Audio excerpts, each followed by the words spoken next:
Good evening, everyone. Welcome to Conversations with Yemi and Bimbo Davids. Pelumi. Hi everyone, my name is Pelumi Pelumi. Davids. um, so we have another interesting conversation this evening. Share, like, subscribe. Be a part of our conversations family, and invite other people as well.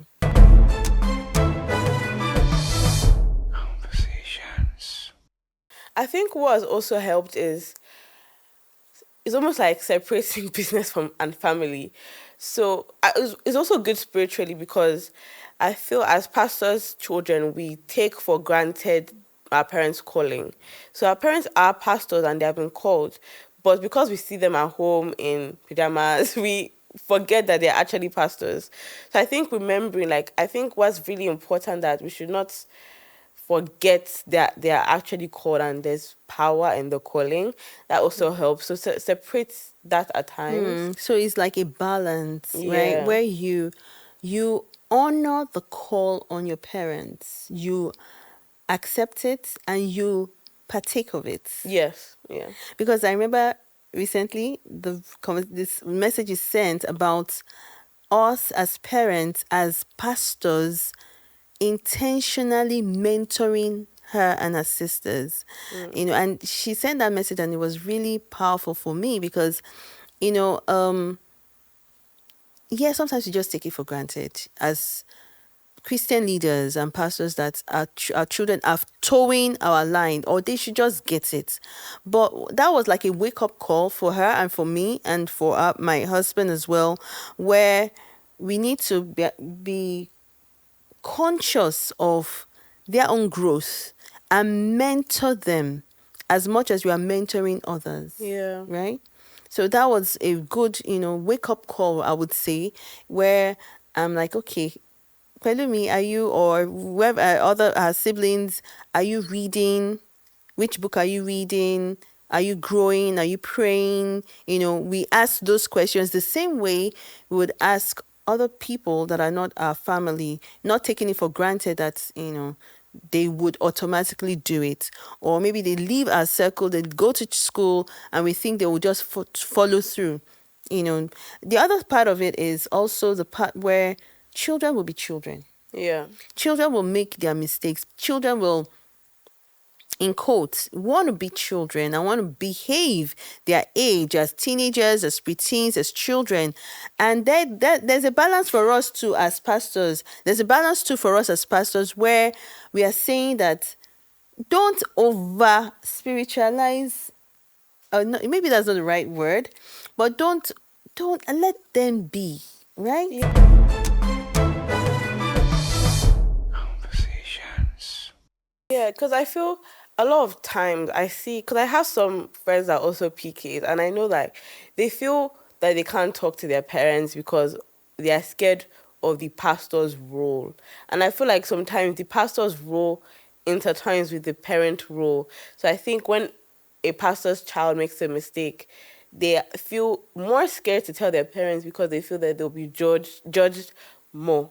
And I think that's when the hiding out comes, and you see a lot of pastors' kids having double lives because they just feel like they need to hide their true self or they'll be judged by their parents. And I think it's just making sure that you pay attention to your children because if they feel like you're not paying attention to them and they don't see the effort, they will hide things, and hiding doesn't help anybody in that situation. So What I would say to that is, I read a book a while ago that said parents need to, it was an article really, that we need to extend grace to our children. Yes, they will fall below the standard sometimes. They will act out. So I always turn it to myself. I was a teenager. I was a young person too. I made mistakes too, and I'm grateful for my parents. I'm so grateful for them because they never judged me. They never judged me. Never judged me. And they knew. In fact, some of the mistakes I made, they just found out. So while I was an adult, I'm like, they were like, so you made this kind of mistake. But you see, they never judged me. So it was easy.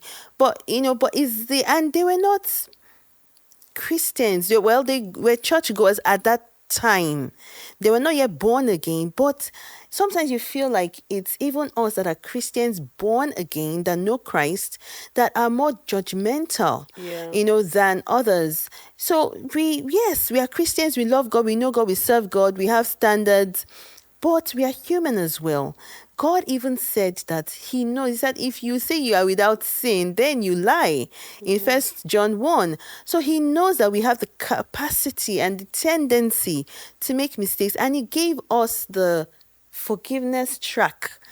Just confess and then, But for us as humans, especially when you're a pastor, we feel that we fail. Maybe I'll also speak from that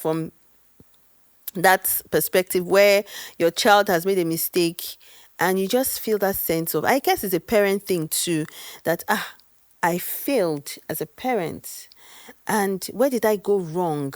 But I'm learning too that parent, don't guilt trip yourself or trap yourself. Even when your children make mistakes, they will make mistakes. They will make mistakes. Let them learn from the mistakes. Don't judge them. So you can talk about the consequence or you can talk about the repercussions. But before you even talk about it, accept them first. Yeah. Let them express it. My joy is to have children that, in spite of their mistakes, so there are times growing up, will tell our daughters, I'm not out for you being the best in your class. Do your best. If you don't get up to the standard you want, it's okay. You are still my child. If you make a mistake, I will love you. There's nothing you will do that would ever stop me from loving you. So when we keep saying that, they understand it. It's not easy, believe me, right? Yeah. You still get to that place where you're saying, are you sure? Can I talk to them? Can I say this? But when they say it, when they see us, express it ourselves, oh, I made this mistake. You tell your children about your own mistakes. Yeah. Conversations. And I think also it kind of does to do with social media and just the popularity of maybe the pastors in general.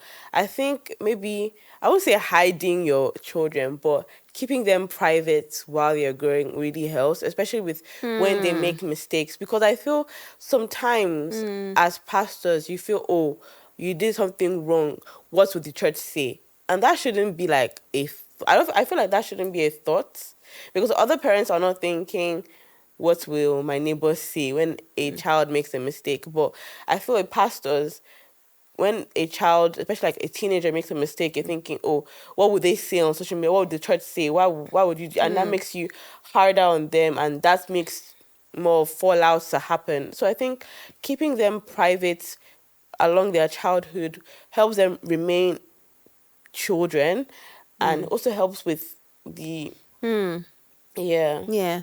Okay, so we'll come back. And I would like to, when we come back, we'll kick off with where she ended about keeping our children private because it's a very important thing. Thank you.